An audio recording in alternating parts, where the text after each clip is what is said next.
Primeiramente, quero cumprimentar o presidente Fernando Collor, presidente dessa mesa, com quem tive a honra de trabalhar no governo como diretor-geral do DNPM durante todo o seu governo. Quero cumprimentar os senadores e deputados presentes, meus colegas de mesa, senhoras e senhores. O Brasil está, nesse momento, diante de uma situação que exige dos senhores parlamentares do Congresso Nacional uma atenção bastante especial com relação ao nosso novo marco regulatório. Nós vimos através das exposições anteriores, nosso amigo Fernando Cura, Maria Amélia, a complexidade do assunto, e a cada momento em que se coloca uma lente em um desses artigos, descortina-se um panorama detalhado e instigante. A mineração brasileira sofre de um mal histórico. A visão geral da sociedade para com a mineração é a visão do extrativismo, da colheita natural. É como se nós fôssemos ao campo, destapar um baú e encontrar lá dentro uma barra de ouro. E, na verdade, a mineração é hoje uma indústria. Ela depende de tecnologia, ela depende de talento, ela depende de intenso capital de risco. Ela é de longa duração e, portanto, exige atributos especiais nas legislações que a orientam. Eu quero passar imediatamente à apresentação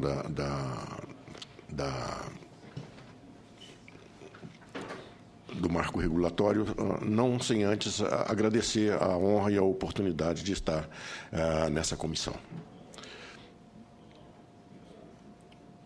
Bom, o novo marco legal, vou passar ao largo. Nós sabemos que ele tem uma característica, ele traz uma nova legislação mineral, ele traz um aumento da CEFEM e ele traz a criação da Agência Nacional e do Conselho de Política Mineral.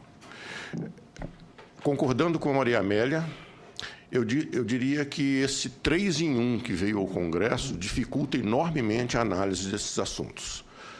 Uma questão regulatória, uma questão administrativa, institucional e uma questão de tributação ou de taxação.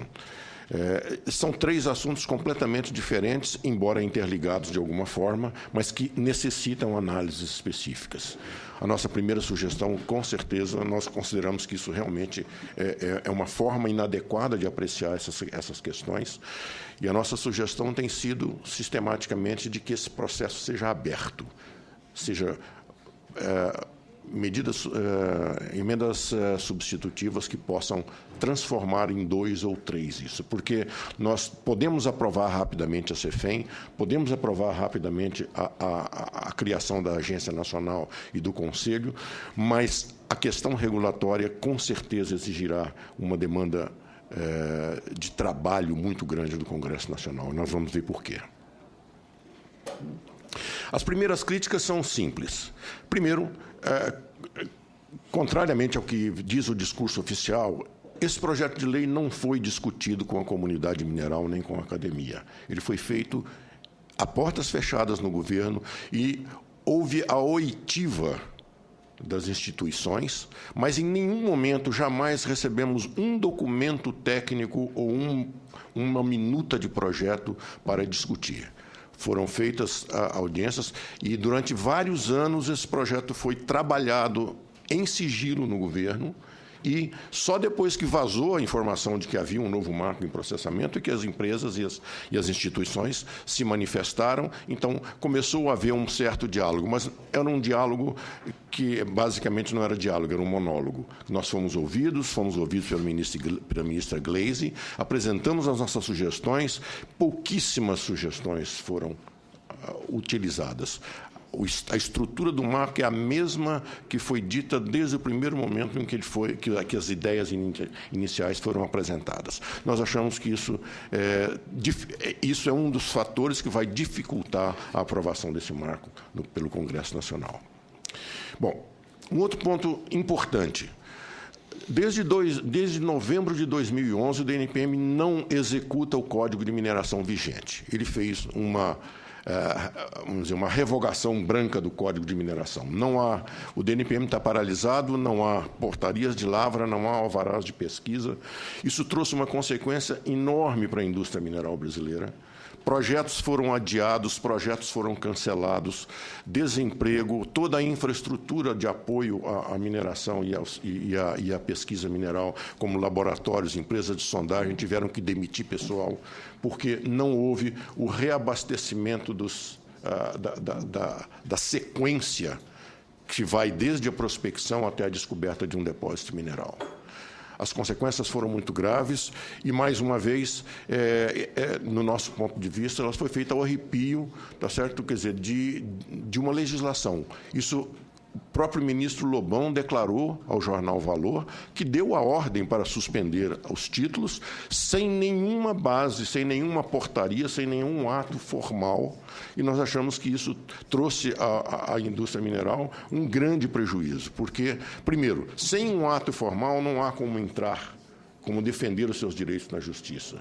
E essa maneira, vamos dizer, autoritária de cancelar leis em vigor, torna extremamente difícil a gente imaginar como um servidor público pode produzir um ato que tem consequências à comunidade sem observar os princípios da moralidade, da publicidade e etc., os 5 princípios básicos do ato público.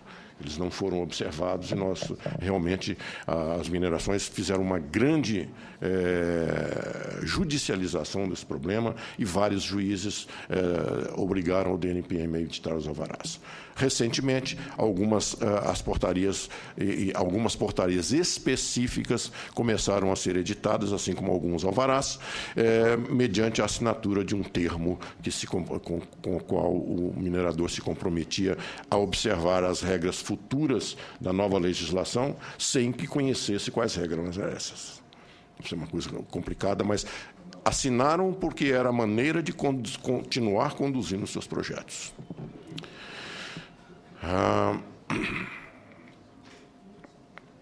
Bom, mais uma vez, também ao arrepio do discurso oficial, não há na proposta do projeto de lei 5.807 nenhuma indicação de que promoverá concorrência ou trará novos investimentos na mineração. Nós vamos demonstrar, ao contrário, a avaliação unânime dos associados da Associação Brasileira de Empresas de Pesquisa Mineral é que o projeto apoia-se em fundamentos ideológicos, não tem execuibilidade prática e promoverá um verdadeiro apagão mineral nos próximos anos no país. Nós vamos ver isso também.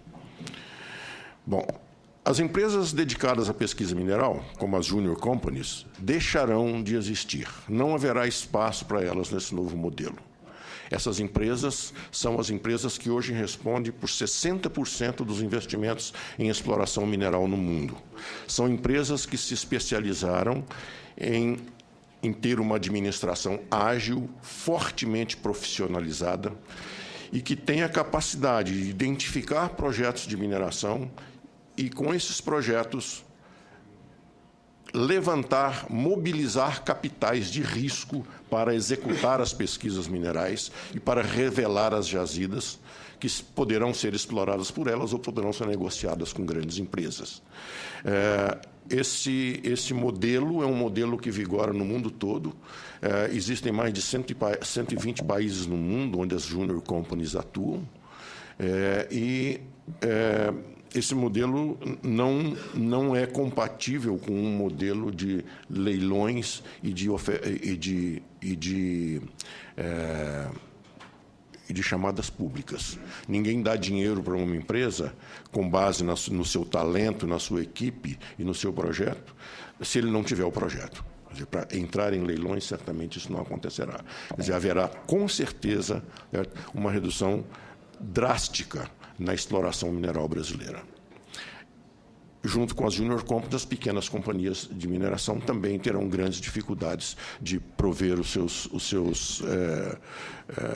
suas reservas minerais, porque o próprio projeto de lei prevê garantias que certamente essas empresas dificilmente conseguirão obter. Bom, nós vemos, então, que nós criticamos também que haja hoje a possibilidade de que recursos públicos venham a ser aplicados na pesquisa mineral em investimento de pleno risco. É isso que parece que acontece, quer dizer, desloca-se da iniciativa privada o uso do capital de risco para transferi-la à Companhia de Pesquisa de Recursos Minerais, que irá selecionar as áreas para leilões e para empresas públicas. Bem, eu gostaria, inclusive, de saber como vão proceder os nossos instrumentos de fiscalização e controle, como o Tribunal de Contas da União, Ministério Público e ouvidorias, quando, por exemplo, uma empresa pública gastar, digamos, 10 milhões de dólares na pesquisa de uma área e, ao leiloá-la, vai leiloá-la por 500 mil, porque não encontrou ali uma jazida dessa dimensão. Ou o contrário, vamos leiloar uma área mal pesquisada, porque certamente não haverá como completar a pesquisa dessa área, e nessa área foi descoberta uma gigantesca jazida. Né? E quais são as consequências que isso pode trazer para o servidor público que terá que assinar o valor dessa nova área. Bom, critico-se também que, vamos dizer, o viés discricionário do projeto. Quer dizer, tal como ele está concebido hoje, ele cria um monopólio sobre os bens minerais do Brasil, exatamente como o petróleo. O acesso aos bens minerais será feito através de licitações ou chamadas públicas a critério do governo, exatamente o mesmo modelo do petróleo, até os nomes que foram apresentados na emenda são nomes próprios da indústria de petróleo. Isto é uma questão que nós temos que discutir profundamente, porque petróleo é uma única substância mineral. E petróleo, a cada bloco leiloado, assinam-se cerca de 150 contratos. É uma coisa bem razoável. Agora, só para vocês terem uma ideia, tramitam no DNPM hoje 55 mil requerimentos de pesquisa que, de acordo com o projeto de lei, serão feitos através de chamadas públicas. Quer dizer, se o DNPM conseguir fazer, ou a Agência Nacional de Mineração, conseguir fazer 5 chamadas públicas por dia, nós vamos gastar 20 anos para esgotar apenas o estoque, hoje represado no Departamento Nacional da Produção Mineral.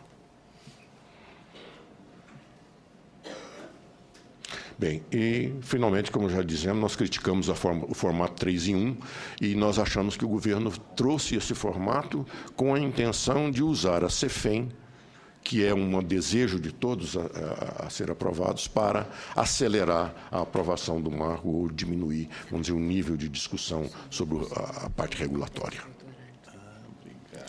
Bem, eu quero trazer aqui algumas informações sobre o que é descobrir uma jazida mineral. Eu acho que a visão que o marco regulatório, o novo marco, traz é a de que a cada área requerida corresponde uma jazida mineral. E nós vamos ver como isso funciona no mundo. Quer dizer, na verdade, uma jazida mineral, um depósito mineral econômico, é uma anomalia da crosta terrestre. Quer dizer, é uma coisa específica, rara, presente em determinados locais da crosta terrestre e precisamos de muito trabalho e muita tecnologia para que isso se revele. De acordo com a Synergies Consulting, em 2009, eles fizeram uma estatística, mais ou menos uma estatística internacional, em que eles anotam o seguinte: para cada 1.000 prospectos identificados, vamos considerar isso como um requerimento de pesquisa, 100 chegam a investigações detalhadas, 10 chegam à avaliação, a sondagens de avaliação, e 1 se transforma em mina.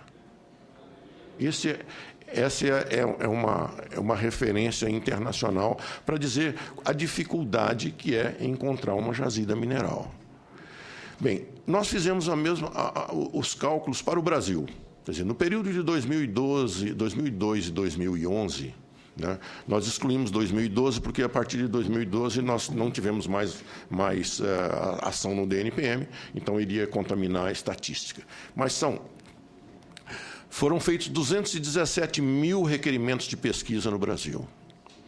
Desses, 146 mil se transformaram em alvarás, ou seja, o tempo que o DNPM demorou entre o requerimento de pesquisa e o alvará, o minerador foi à área, fez as primeiras investigações e concluiu que ali não havia uma jazida. Então, desistiu ou perdeu a sua área. Então, 146 mil, ou seja, 66% do total, chegaram à pesquisa mineral. Desses alvarás de pesquisa, 146 mil, 12.800 tiveram relatório de pesquisa aprovado, ou seja, chegaram ao final da pesquisa, positiva ou negativa, mas chegaram ao final da pesquisa com um potencial de ter uma mina. E destes, 3 mil se transformaram em portarias de lavra. Ou seja, 1,5% dos requerimentos de pesquisa. Essa é a dificuldade, essa é a estrutura da exploração mineral.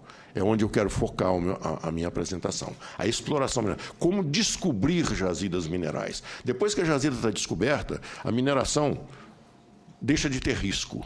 É uma questão de mobilização de capital, de tecnologia e de mercado. Mas, até lá, tudo isso aqui é risco. Tudo isso é risco. E o que o novo marco regulatório faz nesse momento é afastar desta faixa aqui a exploração mineral, quer dizer, o investimento privado nesse risco, e assumir o próprio governo o papel de selecionar as áreas nas quais se vai pesquisar ou se vai oferecer iniciativa privada. Bom, corresponde, vamos dizer, em termos simples, à estatização do risco, né? Nós temos que refletir sobre isso, porque isso realmente é uma coisa que não complete.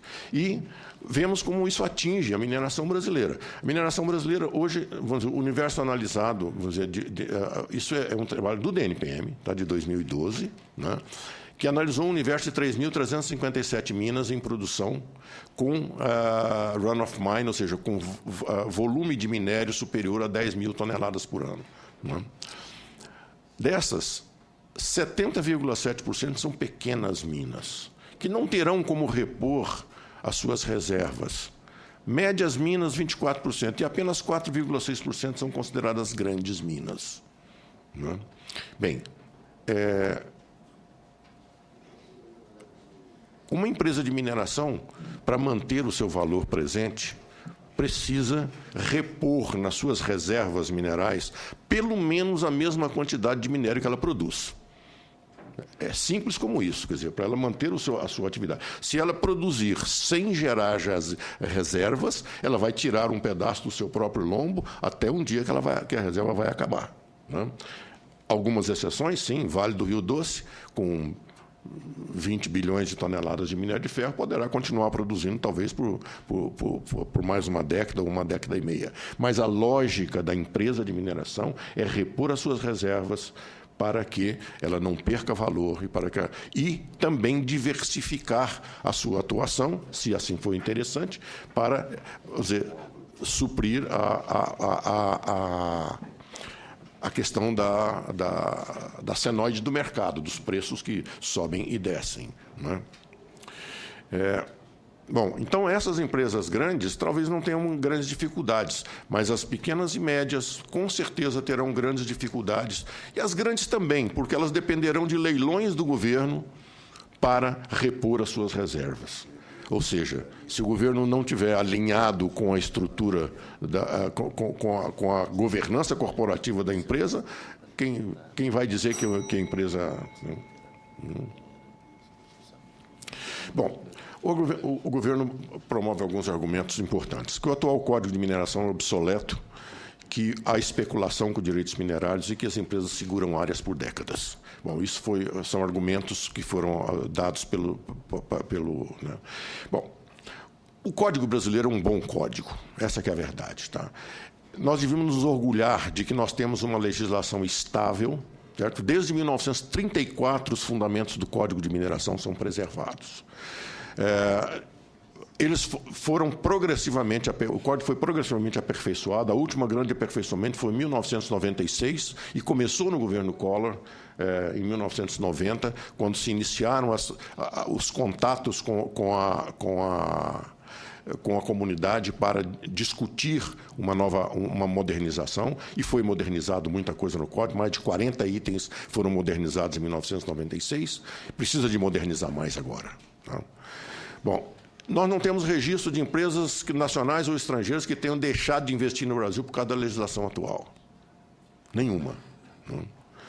Os princípios jurídicos que vêm sendo executados com sucesso nos últimos 50 anos asseguram investimentos crescentes e a produção mineral acima dos níveis de cimento. E a destacada performance que nós temos hoje na mineração brasileira se ancora em um trio virtuoso: estabilidade política, estabilidade econômica e estabilidade do marco legal.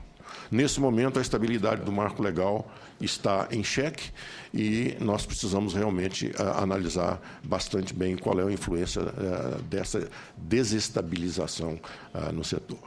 A atualização do Código é necessária, mas nós gostaríamos que fossem preservados seus princípios básicos. Isso aqui é uma evolução das concessões de lavra do Brasil. A gente pode ver, isso vem bem antes disso. E alguns marcos específicos, né? Quer dizer, isso aqui foi quando foi no momento em que o Código de 1967 eliminou a prioridade do proprietário do solo. Então, houve um crescimento enorme das concessões de lavra, né? Várias dessas concessões de lavra suportam hoje ainda, vamos dizer, a produção mineral brasileira. Depois veio a Constituição, veio a Constituição de 1988, que trouxe uma redução violenta. Houve aqui a reforma do Código de 1996, novamente se cresceu a portaria de lavra, e aqui houve a interrupção, né, dos títulos minerários. Nós tivemos novamente uma caída grande aqui, né? Bom, o governo diz também que quer modernizar a lei, só que o projeto de lei não é moderno. Tá? Ele copia o modelo do petróleo, estendendo o monopólio estatal para todos os bens minerais. Retira das empresas... Ele retira das empresas a iniciativa de prospectar jazidas, transferindo essa responsabilidade para o governo. Na prática, corresponde à estatização do risco da pesquisa mineral. Nós já falamos sobre isso. Então, aqui os artigos que determinam isso na nova lei. De todos, porque mesmo os bens agregados serão sujeitos à autorização, né? Autorização de lavra, né? Quer dizer, não haverá mais a iniciativa da iniciativa privada. Mesmo se você tomar a iniciativa, por exemplo, os agregados estão um pouco mais protegidos, tá? Mas os bens metálicos, né? Os bens metálicos estão todos submetidos agora ao controle total do governo, né? Bom, ele retoma o controle total sobre os negócios de mineração e sobre as empresas. Quer dizer, ele diz o seguinte, que, olha, o poder concedente poderá permitir a cessão da autorização ou do contrato de concessão, desde que o novo concessionário ou autorizatário atenda aos requisitos técnicos, econômicos e jurídicos, etc. Bem, os atos de cessão de direitos minerários e a cisão, fusão, incorporação ou transferência de controle acionário, direto ou indireto, do titular dos referidos direitos, sem a prévia anuência do poder concedente, implicará a caducidade dos direitos minerários. Me parece que aqui há uma visão muito pobre do que é capitalismo, né? Porque isso pode funcionar numa empresa, uma sociedade limitada. Mas como é que vai haver, por exemplo, um takeover de uma empresa de mineração na Bolsa de Valores se o ato não tem validade sem anuência prévia do governo? Quer dizer, os sistemas de bolsas de valores ficaram... Quer dizer, nós estamos praticamente impedindo que o Brasil crie um modelo tipo Canadá de fazer com que a mineração seja financiada, o capital de risco seja financiado por investidores, né? E, finalmente, se isso aqui ocorrer, a legislação diz o seguinte, que caduca-se o título minerário. Quer dizer, é uma coisa muito grave, né? Bom, o governo diz também que há especulação sobre direitos minerários. Eu gostaria de mostrar alguns números, porque eu perguntei ao pessoal do governo quais são os estudos que eles têm sobre a especulação minerária. Eles têm exemplos, mas não estudos, né? Bom, nós fizemos alguns estudos. Em 10 anos... nós levantamos quais foram os títulos minerários passíveis de serem transferidos que foram editados no Brasil. Foram 162 mil. Portarias de lavra, registro de licenciamento, permissões de lavra garimpeira e alvarás de pesquisa. Pela lei, esses títulos podem ser transferidos com a autorização do DNPM. E, no mesmo período, o DNPM aprovou 32.900 transações. Ou seja, menos de 20% do total. Isso não configura, de forma nenhuma, especulação. Mesmo porque uma grande parte dessas transferências são intragrupo, ou seja, vários grupos mineradores têm uma empresa para exploração mineral e outra empresa para mineração, né? Então, há transferência intragrupos, né? E os negócios de mineração são normais no mundo todo. É possível fazer e raramente você tem uma jazida, uma mina que não tenha passado por 4, 5 ou 6 concessionários antes, né? Bom, se as empresas detêm áreas por décadas, né, precisamos aparelhar melhor a nossa Agência Nacional de Mineração. Parece que não é o que o projeto está prevendo. O projeto prevê a criação da agência praticamente mudando a placa do DNPM, porque é sem aumento de despesas. O DNPM tem hoje 1.329 funcionários, dos quais 1.252 são servidores, 77 são cedidos por outros órgãos. E ainda tem mais alguns lá. Bom, então, nós temos mais ou menos 800 técnicos, 700 ou 800 técnicos do DNPM no Brasil inteiro para gerenciar, fiscalizar toda a mineração brasileira, né? Isso é o que pretende o governo. Quer dizer, isso não é possível, não há como trabalhar com essa quantidade, com essa estrutura. Ou seja, o nosso órgão de fiscalização e controle é muito menor do que o tamanho da mineração brasileira. E parece que a mineração brasileira é o único segmento econômico que briga há décadas para que o seu órgão fiscalizador seja mais forte. Bom, com esse novo marco, nós temos que ver onde que nós vamos lá. Nós estamos optando pelos rumos do Cazaquistão, da Indonésia, Mongólia, Guiné, Mali, Gabão, Gana, Angola, Zimbábue, Equador, Bolívia. Todos eles criaram conteúdo nacional, suspenderam a outorga, criaram um conceito de reserva de interesse estatal, que são as nossas reservas estratégicas, aumentaram royalties, imposto de renda e tiveram foco na estatização e na monopolização. Deveríamos, na verdade, optar por outros rumos, né? Quer dizer, Canadá, Chile, Estados Unidos, Austrália, México, que são grandes países mineradores, que mantêm o direito de prioridade, que mantêm estímulos à pesquisa mineral e que têm foco na iniciativa privada. Uma última crítica é que os estados e municípios têm seu desenvolvimento mineral diretamente relacionado com o potencial do seu território e com as suas políticas amigáveis ao investimento privado. O projeto de lei concentra nas mãos do governo federal o poder político de licitar as áreas em todo o território nacional. Nós gostaríamos de saber como será politicamente usado esse poder.